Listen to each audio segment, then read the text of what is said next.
Des coups de bazooka et des rafales de mitrailleuses, tels sont décrits les armes qui ont éclaté ce mardi 1er février 2022 à Bissau, la capitale de Guinée-Bissau. Dans l'après-midi du mardi, l'alerte a été sonnée par plusieurs médias locaux. D'après nos sources, les tirs ont été entendus près du palais du gouvernement où se tenait un conseil des ministres en présence du chef de l'État, Umaro Sissoco Embalo, et de son premier ministre. Il y avait des échanges de tirs très nourris, à tel point que la presse qui était là pour couvrir l'événement, on nous a tous mis dans les toilettes pour ensuite nous aider à sortir. Alors, pour l'instant, on ne peut rien vous dire. Le président et certains de ses membres avaient été poussés dans une chambre, dans une autre pièce jouxtant la salle de réunion. Et depuis, on n'a plus d'informations claires.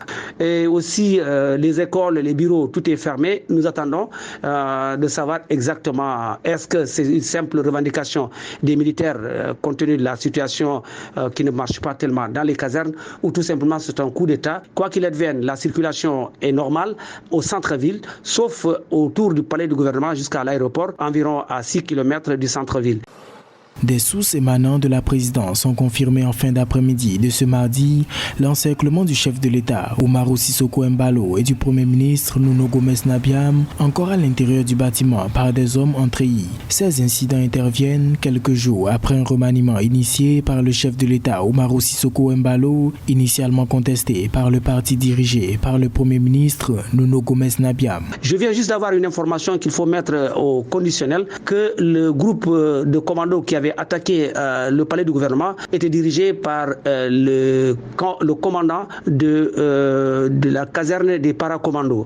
Alors nous attendons d'avoir d'amples informations pour savoir exactement quelles étaient les motivations de leur revendication. Est-ce que c'est tout simplement une revendication ou bien c'est une tentative de coup d'État? L'information serait-elle liée à des rumeurs qui circulent depuis 2 jours concernant la mort du chef d'état-major qui a été évacué dans un hôpital à l'extérieur du pays. Tentative de coup d'État ou putsch déjà exécuté en Guinée-Bissau, pays ouest africain, toujours est-il que l'Afrique de l'Ouest, qui subit 3 putschs en 6 mois, est désormais dans la tourmente. Dans un communiqué ce mardi 1er février, la CEDEAO et l'Union africaine ont fermement condamné une tentative de putsch en Guinée-Bissau. Le président de la commission de l'UA, Moussa Faki Mahamat, appelle les militaires à retourner dans leur caserne, à assurer l'intégrité physique du gouvernement et à libérer immédiatement ceux parmi eux en détention.